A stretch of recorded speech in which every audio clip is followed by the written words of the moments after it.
Bien, a continuación es el turno del profesor Gilberto Santiago Guzmán, quien nos dará una breve historia y un recorrido por nuestro municipio.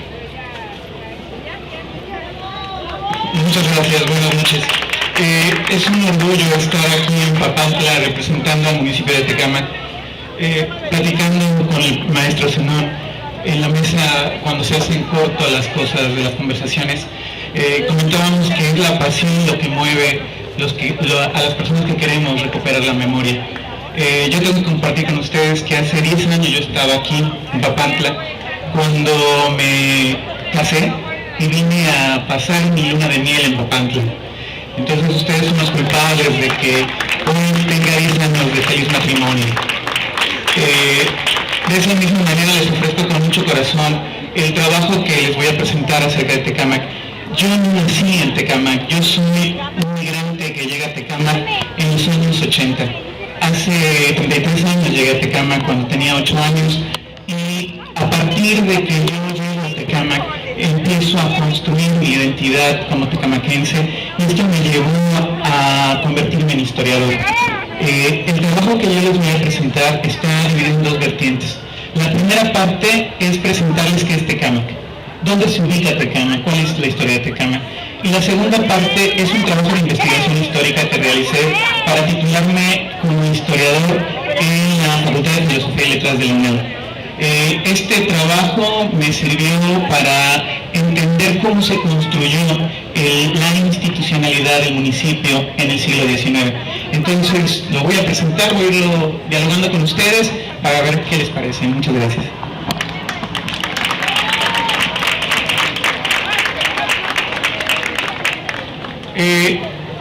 La historia de Tecámac se remonta a la época prehispánica. El maestro Zenón nos comentaba que se dio la tarea de investigar la página del municipio donde está la historia y uno de los primeros asuntos que tenemos es el nombre de Tecámac. Pero antes de empezar con esto quisiera que viéramos, tratar de ubicar dónde está Tecámac de Felipe Villanueva.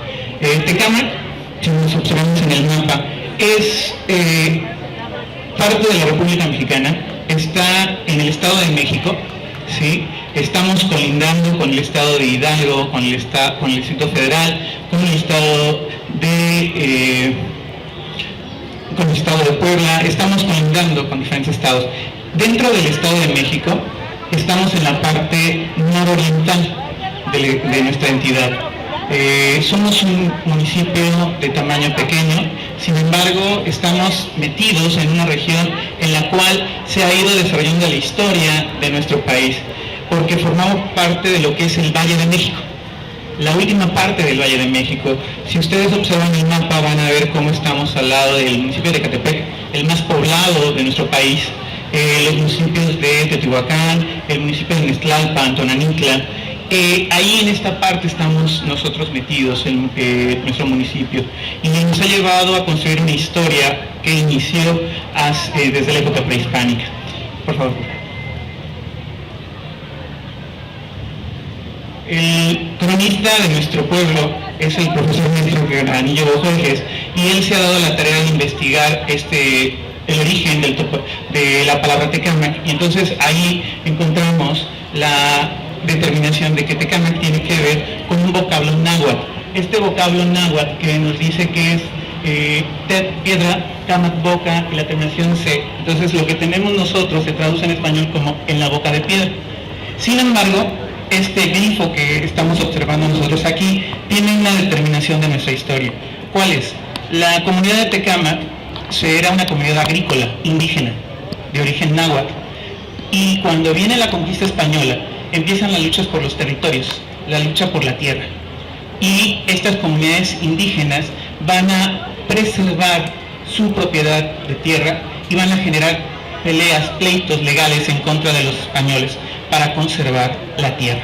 Entonces, esto es lo que tenemos, este glifo que estamos aquí observando, habla de un pleito legal, un pleito por tierras, presentado por la comunidad de Tecámac para preservar sus derechos.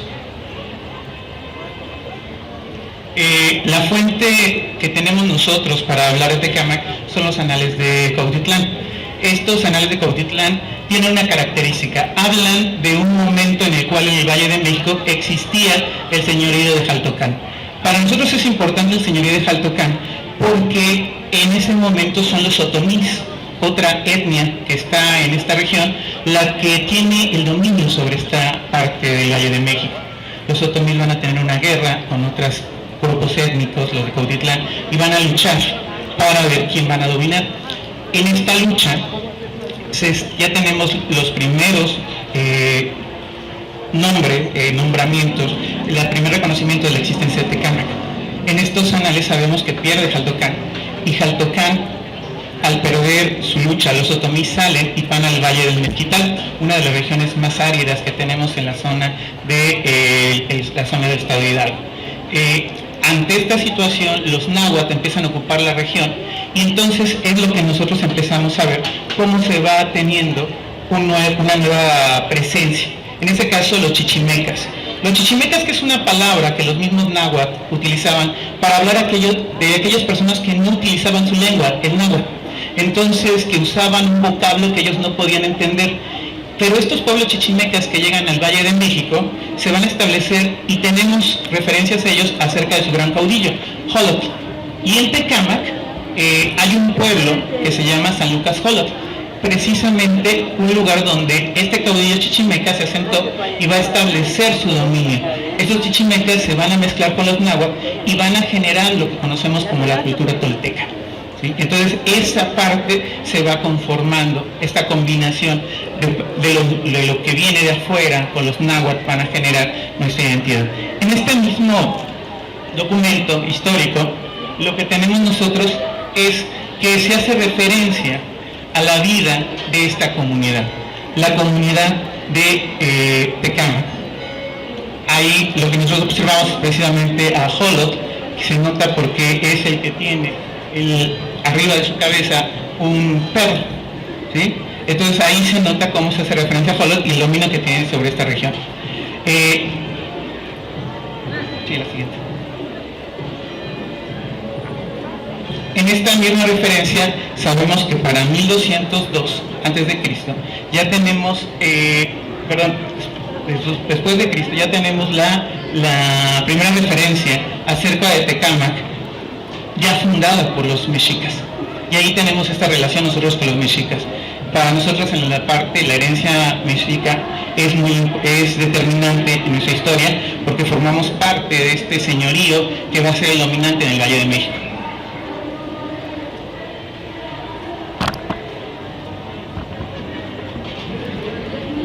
Ahora,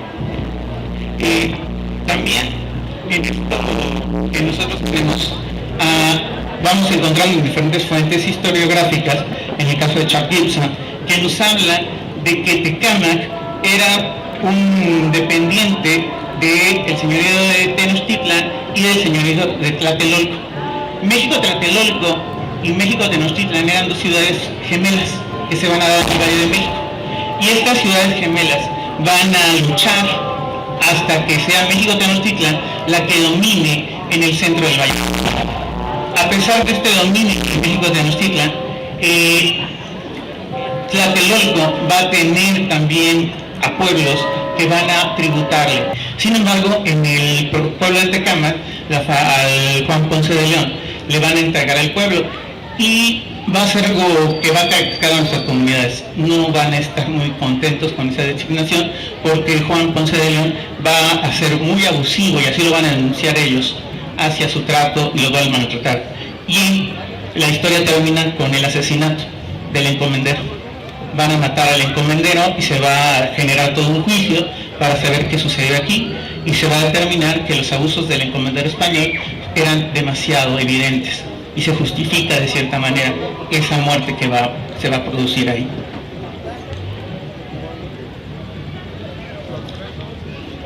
Algo que también a nosotros nos llena es importante, es que en Tecámac fue el primer lugar en toda la Nueva España en la que se otorgó a los indígenas el derecho a portar armas de fuego y a utilizar caballos. Esto no era común que se diera este permiso a las comunidades indígenas al inicio de la administración española de la Nueva España. ¿Por qué? Porque los indígenas estaban desarmados. Sin embargo, hay una cuestión en la cual se va a permitir. En Tecámac se va a establecer la hacienda de Santa Lucía. Esta hacienda de Santa Lucía depende del Colegio de San Pedro y San Pablo, que pertenece a los jesuitas. Y los jesuitas van a establecer en esta hacienda la crianza de borregos. Y van a ser grandes rebaños de borregos los que van a tener los jesuitas, y entonces van a pedir autorización al virrey para que los indígenas puedan utilizar caballos para poder ir y cuidar a sus borregos. Y entonces es algo que llama mucho la atención, que se haya otorgado este permiso.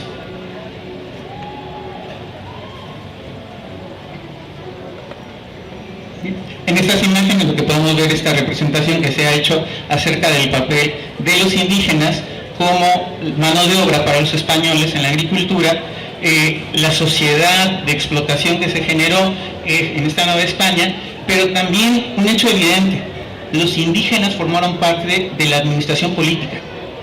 Ellos formaron parte de los pueblos de indios que tenían derechos ya reconocidos por la administración española. Y esto va a ser muy importante, porque va a permitir que la comunidad de Tecámac, con el paso del tiempo, se le otorgue este cargo, esta entidad jurídica de cabecera política, y también después de ayuntamiento.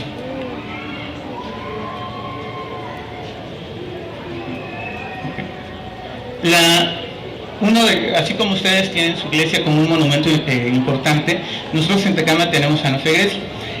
La fiesta patronal de nuestra comunidad es el 3 de mayo. El 3 de mayo celebramos a la Santa Cruz. Nuestra iglesia fue dirigida a la construcción por los frailes agustinos. Estos frailes agustinos se encargaron de cómo se iba a administrar la cuestión religiosa en el municipio de Tecámac, y entonces tenemos presente esta relación entre los agustinos y la comunidad de Tecámac. Ahí observamos la fachada de nuestra iglesia.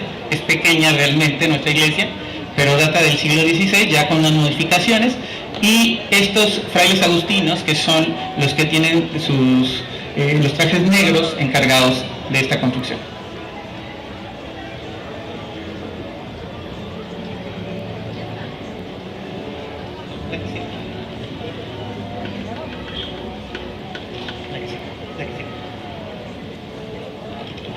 Bueno, ¿qué pasó con este pueblo?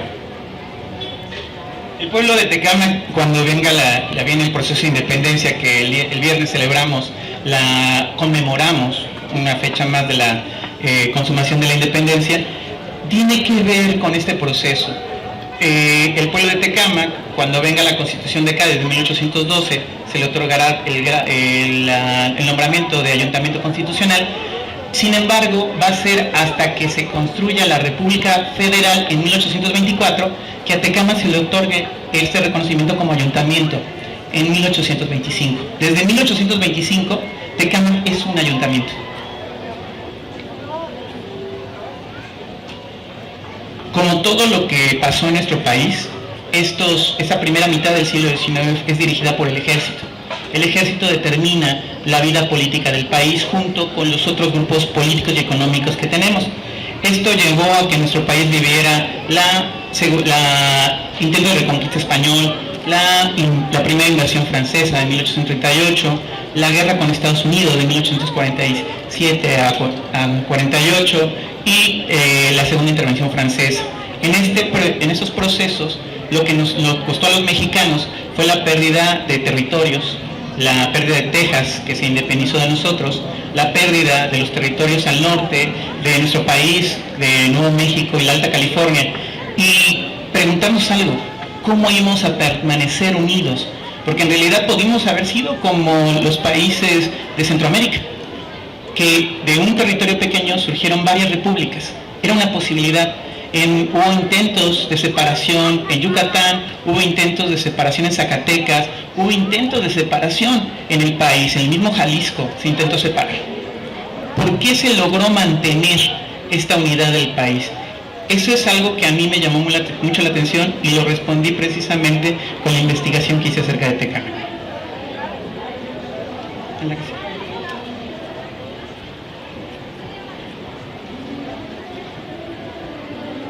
Yo quise investigar de Tecámac, de mi pueblo, qué pasó en 1861.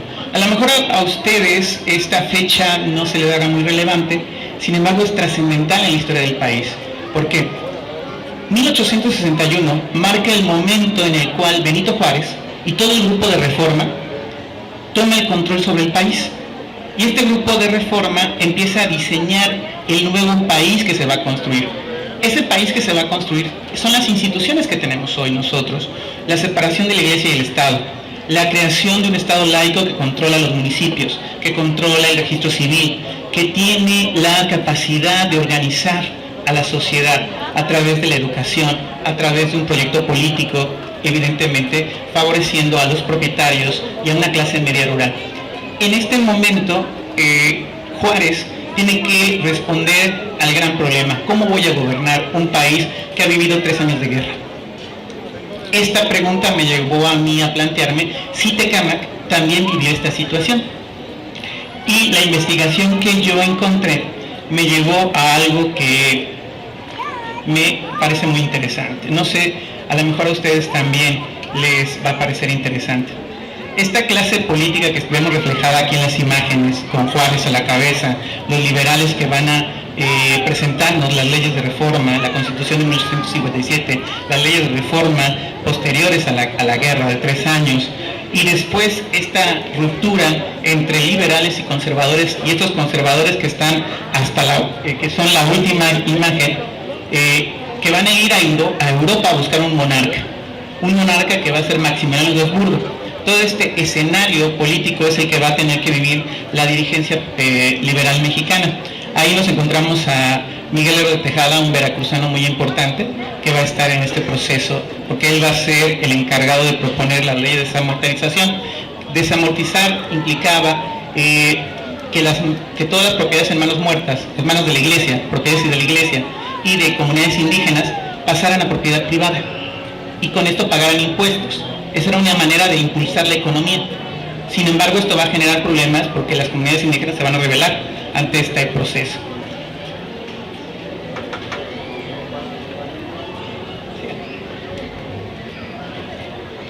¿Qué sucedió? Les comento ya muy rápido para ir terminando.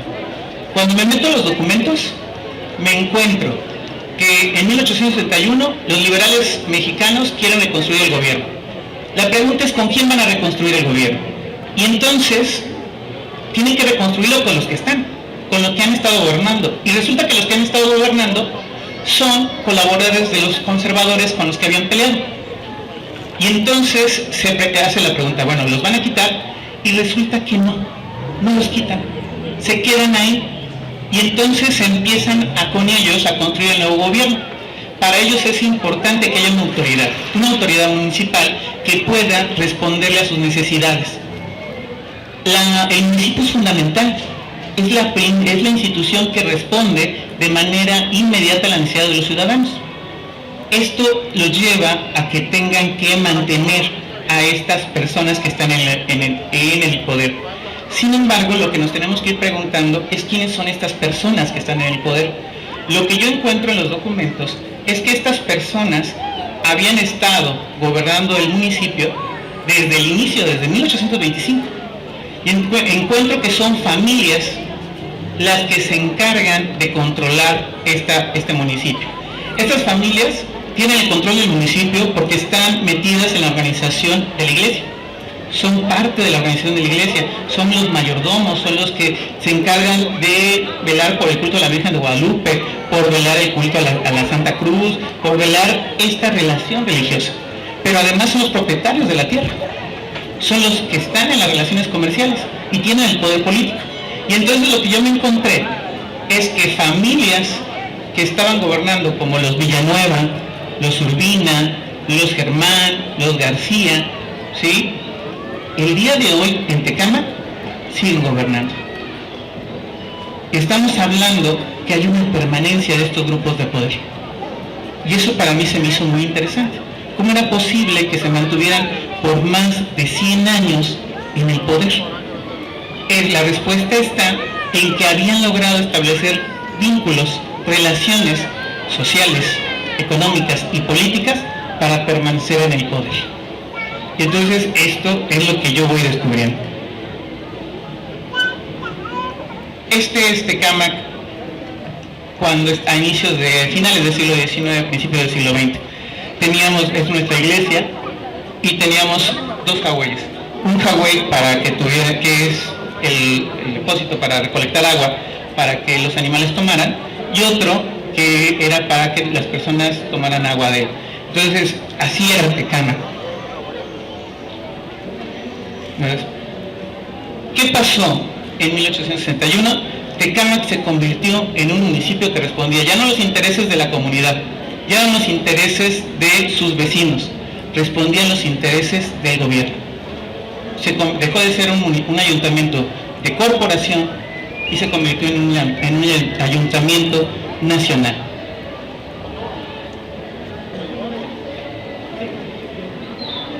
Esta es la calle principal de Tecámac, ¿sí? Hoy en día ya está pavimentada, la iglesia está ahí, ya hay del lado, como ustedes lo observan, a su mano izquierda, hoy estaría ya el Bancomer ahí, y a su mano derecha la escuela primaria Dr. Gustavo Vaz. Sin embargo, yo creo que como muchas comunidades rurales, tenía esta figura. ¿Sí?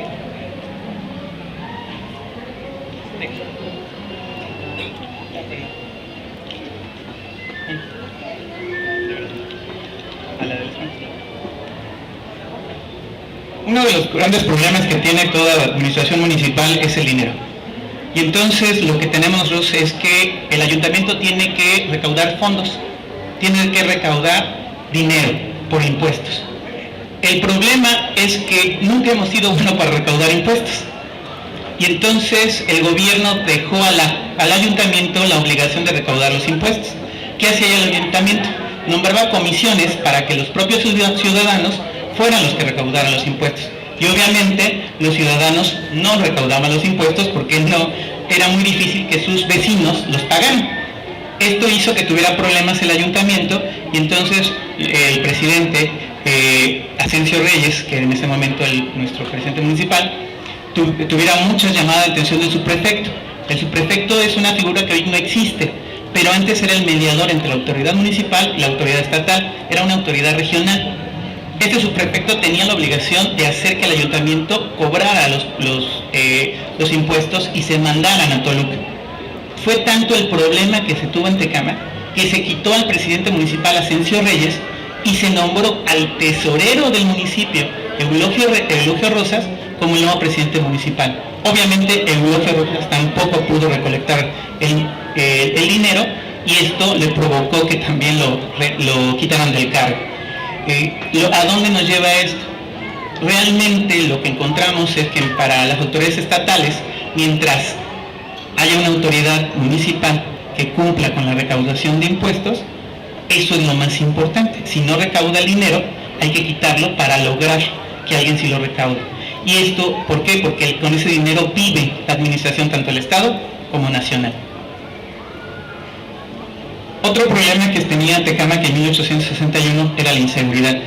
Aunque había terminado la guerra de 3 años, se mantenía el conflicto entre conservadores y liberales. El problema es que el Estado liberal no podía garantizar la seguridad de los ciudadanos. Y entonces organizó dos maneras de tratar de dar esa seguridad. La primera manera era por la ley de veintenas. Esta ley de veintenas implicaba que el pueblo organizara un cuerpo de 20 personas, 20 jinetes, que vigilaran toda la comunidad. Estos jinetes tenían que traer sable y tener rifle. El problema es que en ese momento, ¿quién podía tener un sable y un rifle y saber montar y tener un caballo? La comunidad no lo tenían. ¿Quién sí lo tenían? Las haciendas. Y aquí las haciendas empiezan a tener un papel predominante, porque no solamente van a ser las entidades económicas que generen y den empleo a la comunidad, sino también ya van a tener el control de la seguridad. Y esto le da un doble poder al hacendado y hace que las comunidades se vean recelosos del papel. Sin embargo, no fue suficiente porque a pesar de que tuviera las haciendas que tenemos nosotros, hay varias haciendas, San Nicolás la Redonda, Santa Lucía, San Juan de la Labor, aunque hubiese varias, no podían tener una veintena efectiva. Entonces, ¿qué se da? El segundo procedimiento, la ronda. Entonces, los vecinos de cada pueblo salen a cuidar su comunidad en la noche, como pasa hoy, ¿no? Las comunidades, los grupos de defensa que tenemos en diferentes lugares del país son una tradición que existe y que es una necesidad ante el problema de que el Estado no genere seguridad.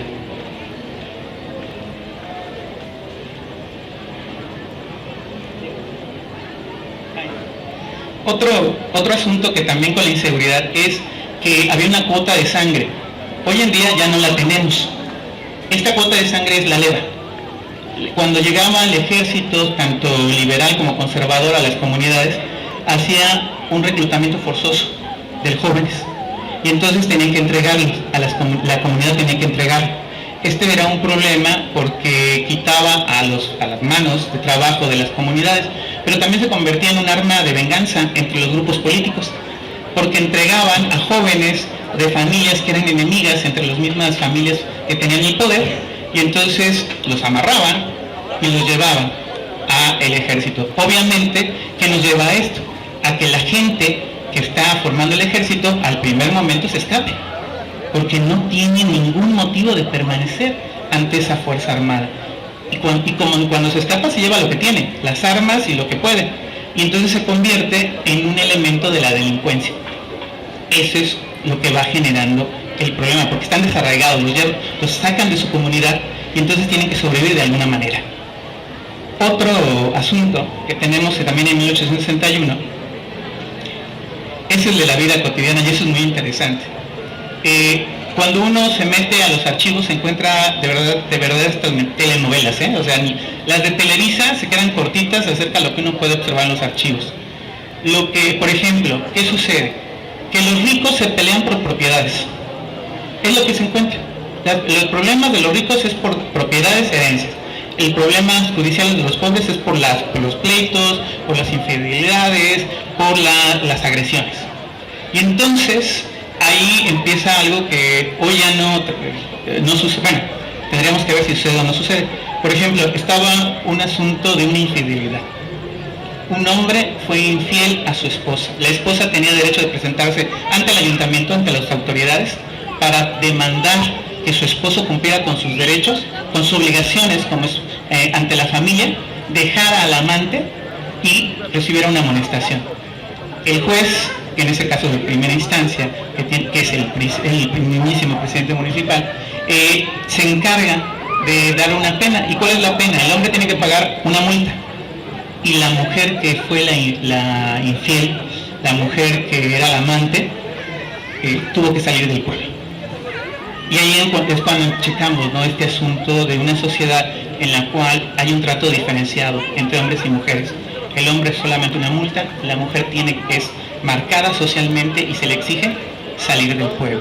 Esta es una situación. Otra cosa también en la vida cotidiana es cómo los sacerdotes seguían teniendo un poder muy especial en la comunidad, porque no solamente se encargaban del culto, sino también de las cuestiones económicas. Ellos sabían leer y escribir, sabían de cuentas, y se convertían en los apoderados de ciertas familias, especialmente de aquellas familias donde habían muerto los padres y había niños herederos que eran muy niños, muy jóvenes.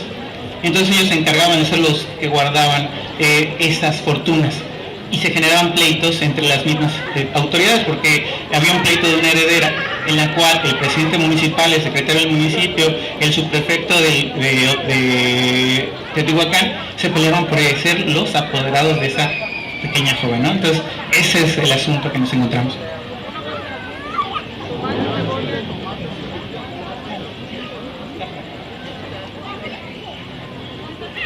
Y ya con esto ya termina esta parte de lo que yo me encontré con la historia de Tecámac.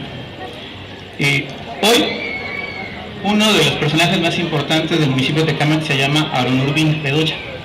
Aarón Urbina Bedoya ha sido presidente municipal de Tecámac en varias ocasiones, desde el año 2000, ocupando la presidencia municipal por el PAN, después cambiando del PAN convirtiéndose en el PRI y volviendo a ocupar la presidencia municipal, dejando de ser presidente municipal y siendo nuestro diputado local, nuestro diputado federal, y volviendo a ser otra vez nuestro presidente municipal, porque ustedes saben que no hay una reelección inmediata de presidencia municipal, presidente municipal. Sin embargo, cuando se deja un periodo entre este proceso, sí pueden regresar. Entonces Aarón se ha regresado varias veces. Yo no puedo decir que Aarón sea una mala persona o que no haya hecho cosas por mejorar Tecámac. Sí lo ha hecho. Sin embargo, lo que me llama la atención es que este mismo procedimiento se existía desde el siglo XIX.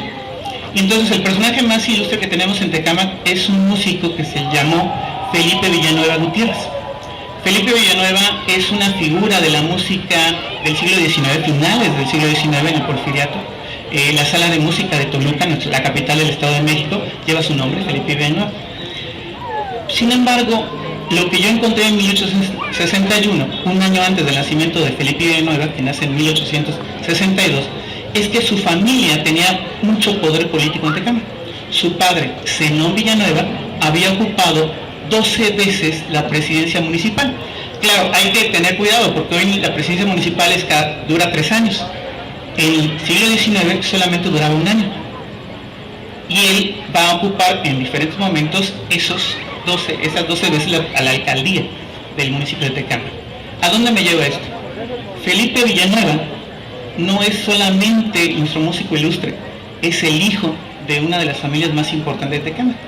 Al tener recursos económicos puede acceder a una educación musical y ante esa educación musical convertirse después en una gran figura cultural que hoy es.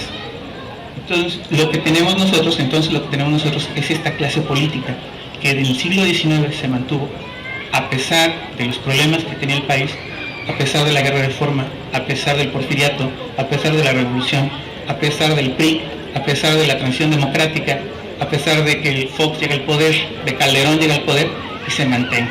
Entonces, esto es lo que yo pude encontrar en Tecámac y me ha llevado a tratar de explicar un poquito más qué es mi municipio. Yo les agradezco mucho su atención y su paciencia. Esto es lo que yo les puedo presentar en Tecámac.